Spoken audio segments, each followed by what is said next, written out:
রেজাউল করিম রনি, আপনি যেটা বলছিলেন যে প্রধানমন্ত্রী যখন চীন সফর করছে, মালয়েশিয়া হয়ে চীনে গেলেন, অত্যন্ত গুরুত্বপূর্ণ সফর, তার প্রথম সফর, সেরকম একটি সময়ে এটা কি আসলে মানুষের মনোযোগ ঘুরিয়ে দেওয়ার জন্যই করা হলো কিনা সেই প্রশ্নটাই তো এসেছে। এখন আপনি কি মনে করেন যে সরকার আসলে যারা এই পতাকা ওড়ানোর জন্য বক্তৃতা দিয়েছেন বা অন্যদের আহ্বান জানিয়েছেন তাদের বিরুদ্ধে সরকারের কোনো অ্যাকশন নেওয়া উচিত? দেখেন, এখানে ওইরকম কোনো প্রমাণ কিন্তু পাওয়া যাচ্ছে না কেউ উস্কাচ্ছে বা ইয়ে করছে। যেমন একটা আমাদের একজন আলেমের একটা বক্তব্য, এই যে আপনার একটি সংগঠনের কথা যেখানে বললেন, ফেসবুকে তো এরকম, সেটা যে অ্যাডমিন সে কে তা কিন্তু আমরা খুঁজে বের করা সরকার তো এটা কাজ, অবশ্যই এটা করতে হবে। কিন্তু এর বাইরে ধরেন একজন ওয়াজে বলল যে আপনারা বাড়িতে বাড়িতে জার্মানি, আর্জেন্টিনা, ব্রাজিলের পতাকা না তুলে কালামার পতাকা লাগান, সে কিন্তু এই কথাটা বলতেছে একটা দাওয়াতি ফর্মে, ইসলামিক, মানে এই বিজাতীয় কালচারকে রিপ্লেস করে আপনি ইসলামিক কালচার, এখন আপনি এটা এমন একটা সময় ফ্রেম করতেছেন জিহাদি লেন্সে।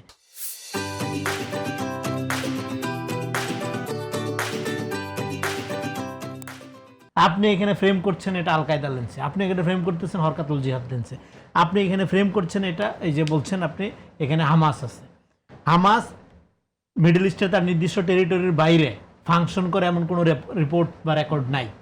তো ফলে এটা একটা গল্প, ন্যারেটিভ।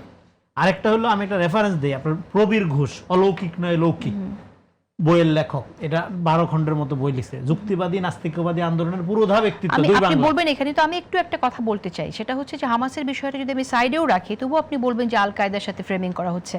তো একটি দেশে যেখানে এই বিষয়গুলো আছে, বৈশ্বিক এক ধরনের মনোভাব আছে বাংলাদেশের এই বিষয়টা নিয়ে, আপনি জানেন যে আমাদের যে পরাজিত শক্তি, তাদের কথাও এখানে আলোচনা হলো যে তারা এরকমটা প্রমাণ করতে চাইতে পারে। তো দেশপ্রেমিক নাগরিক হিসেবে তারা এটা জানবেন না যে কোন উপাদানটা সেখানে সেটাতে আরো এগিয়ে নেবে। হ্যাঁ, আসতেছে আপনার পয়েন্টেই। তো প্রবীর ঘোষের একটা বই আছে কাশ্মীর নিয়ে, সেই বই পড়তে গিয়ে আমি দেখলাম ইন্টারেস্টিংলি, সে বলতেছে যে কাশ্মীরে আল কায়দা, লস্কর-ই তৈয়বা, তেহরিকে ইনসাফ, এরকম বিভিন্ন নামে 15টা জঙ্গি সংগঠনকে ভারত পালে, আল কায়দা নামে। এই লোক কিন্তু ধর্মের ব্যাপারে প্রচন্ড রকম বিদ্বেষী, ইসলামের ব্যাপারে কিন্তু প্রচন্ড রকম বিদ্বেষী, কারণ সে নাস্তিকবাদী আন্দোলন এগুলোরই একজন পথিকৃৎ ব্যক্তি। দুই বাংলার আপনার নাস্তিকবাদী বা তথাকথিত প্রগতিশীলতা যারা চর্চা করে তারা খুব নমস্য লোক মনে করে, প্রবীর ঘোষ।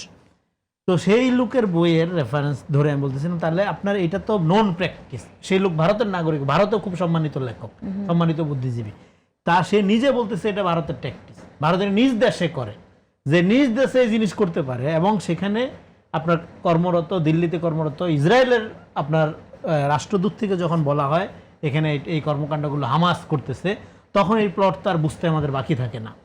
এখন প্রশ্ন হলো, আপনি যেটা প্রশ্ন করলেন, তাহলে আমাদের আলেম সমাজের দায়িত্ব কি? এই যে একটা বাংলা কথা আছে, এমনিতে নাসুন্না বুড়ি তার উপর ঢোলের বাড়ি, হ্যাঁ, আপনি ঢোলের বাড়ি দিবেন কিনা, আপনি এখানে মুসলিম সেন্টিমেন্টের রাজনীতি উস্কাবেন কিনা, আপনি এখানে রাইটিং পলিটিক্স করবেন কিনা। হ্যাঁ, ইসলামের প্রতি আমাদের প্রত্যেকের দরদ আছে, মুসলমান হিসাবে আমাদের প্রত্যেকেরই ইসলামের প্রতি আবেগ আছে, কিন্তু এখানে তো রাষ্ট্র ফেথ ফ্রিডম নিশ্চিত করতে হবে। এতদিন যেমন হাসিনা একটা ইসলামোফোবিয়া চর্চা করছে, এর বাইরে গিয়ে একটা ডেমোক্রেটিক ধারায় আমাদের ফিরতে হবে, একটা ভ্যালু বেজ রাষ্ট্র, আমাদের প্রত্যেকের ফেথ ফ্রিডম নিশ্চিত করতে হবে। এখন আপনি যখন এদিকে উস্কাবেন, আরেকজন ওই যে মন্দির ভাঙ্গার গল্প নিয়ে হাজির হবে। তার মানে এখানে বাংলাদেশকে যারা অস্থিতিশীল করতে চায়, যারা এখানে ন্যাশনাল একটা ইউনিটি তৈরি হোক কোনোভাবেই চায় না, তারা এগুলোর পিছনে আছে। হিন্দু মন্দিরের নামে ভুয়া বক্তব্য দিয়ে উস্কা দিচ্ছে। আজকে আবার তোরাগ লীগ নেমে পড়ছে, তোরাগে নাকি রক্তের গঙ্গা বয়ে যাচ্ছে শুনতে পাচ্ছি আমরা। তো তার মানে কি, এখন আপনি একটা আলেম সমাজের গুরুত্বপূর্ণ ভূমিকা নিতে হবে। আপনি যদি এই ধরনের নিষিদ্ধ কার্যক্রমগুলো যারা করে, আল কায়দা, অমুক তমুক সংগঠন যেগুলো আছে, আপনি যাদের কথা বলছেন তাদের কেউ তো উস্কে দিল, তারা ভূমিকা কি নেবে? ফলে আপনারা যখন এটা উস্কায় দেওয়ার জায়গায় যাবেন, তখন নিষিদ্ধ সংগঠন হিসেবে শুধু আল কায়দা এগুলো নিষিদ্ধ না, তো এই দেশে আওয়ামী লীগও নিষিদ্ধ, সেও তো স্পেস খুঁজবে এর মধ্যে দিয়ে।